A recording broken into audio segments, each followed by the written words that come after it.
While some people find it easy to express their feelings and can often tell you exactly how they are feeling, many of us really struggle with this process and as a result can feel unheard or even misunderstood.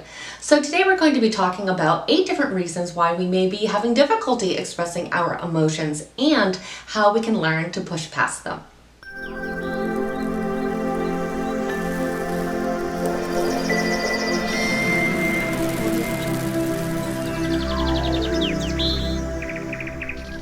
Welcome back. My name's Nina and I'm a life coach that specializes in personal development. Here at this channel we talk all about our emotional well-being, understanding our own psychology, and leading our best life possible. So if you aren't already a subscriber, please take a moment and become one. We definitely want you to stay connected.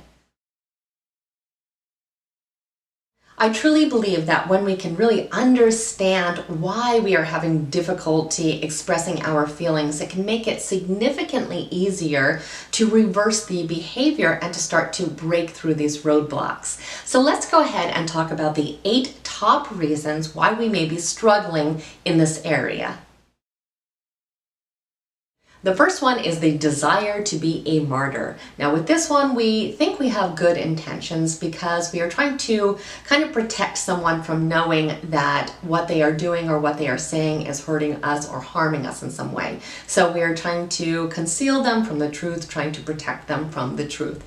In reality, however, it really tends to breed a lot of dysfunction and resentment because we're never really expressing ourselves and we are never getting the issues out in the open. Now the second one might be the most common, and that is the fear of conflict. So when this is the issue, we are very afraid of making people upset or angry. We are afraid that we may be punished for having these feelings or expressing them in the first place. And so what ends up happening is to avoid the conflict, we bury our head in the sand, we try to push the problem away, and nothing ever gets solved. The third one is the fear of rejection or disapproval. So when this is happening, we are feeling that we may be unfairly judged or that the person may say that our feelings in and of themselves are wrong. So we are worried that they may pull away their respect or even their affection from us. People that struggle with this oftentimes struggle with being a people pleaser, which is something that I made a video about. I will certainly link that below just in case you missed that. But basically it's the need to constantly feel that we are meeting other people's expectations over meeting our own needs. Now the fourth one I see all the time and something that I used to be guilty of myself, and that is expecting other people to be a mind reader. So this is where we think if someone really loved us, they would somehow automatically know what we are thinking and feeling. So we end up getting resentful when they have no idea what is going on. So of course this is an extremely unrealistic expectation that we could have out of anyone. We can't expect anyone to know how we're thinking or feeling without expressing it.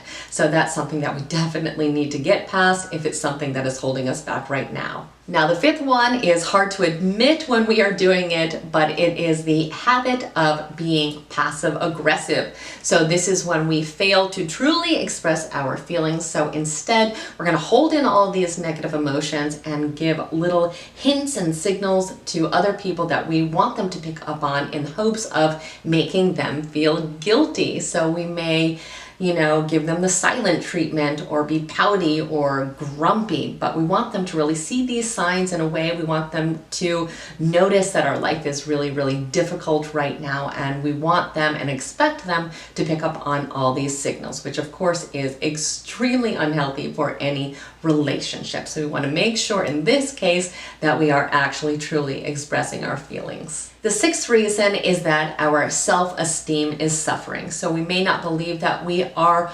worthy or that we have the right to really express how we feel, or that our feelings are really significant and should be and deserve to be expressed, which is never the case. We always need to and deserve to be able to express ourselves. So when it is an issue of self-esteem, we want to really dig deep and see where these issues are stemming from so we can try to correct that, because of course our voice always deserves to be heard. The seventh reason could be that we feel that the situation itself is hopeless, that there's no real reason to express ourselves because we do not believe that anything that we are going to do is going to make any effective changes. So it becomes a self-fulfilling prophecy because, of course, if we are not working towards communication and the other person does not even know there is an issue, of course, there is no resolution to the issue. So again, it is a self-fulfilling prophecy. So when we think the situation is hopeless, sometimes we just kind of give up before we start. And the eighth reason could be that we were actually taught not to express our feelings. So you could have grown up in a household where you did not feel that it was acceptable to express yourself, or that you feel that you were taught that it was not even okay to have negative emotions to begin with. It could also be a gender issue. Let's say if you are a male, that you were taught that men do not share their emotions or have emotions to begin with. So when it is part of your internal programming to not express your emotions, oftentimes it becomes very difficult to do so even when you become an adult. So those are the 8 reasons that I most commonly see for not being able to express ourselves. But these are not the only 8 reasons, so if none of them rang a bell for you, you just need to do a little introspection to see what the issues actually are. For me, they definitely ring a bell, very many of them, even though I am an extrovert and usually have no trouble expressing my emotions. So it's just an issue where we need to dig a little deeper. It's no secret that when we fail to express ourselves, our relationships as well as our mental and physical health really begin to suffer. We must work on having authentic, true, honest communications if we want to have authentic relationships. So I wish you so much luck and love in this process and so much healing, because once we see where these roadblocks really are for us and we start to work on them, it's just going to open up a whole new world for us of being able to truly communicate how we're thinking and how we are feeling. And as human beings, we really have that need and we deserve to be heard. So I hope you found this video helpful, and if you did, please like it and share it with someone else who may need to hear the same message today. Also, again, if you aren't already a subscriber, please take a moment and become one. We definitely want you to stay connected, and I truly hope you have an extraordinary day.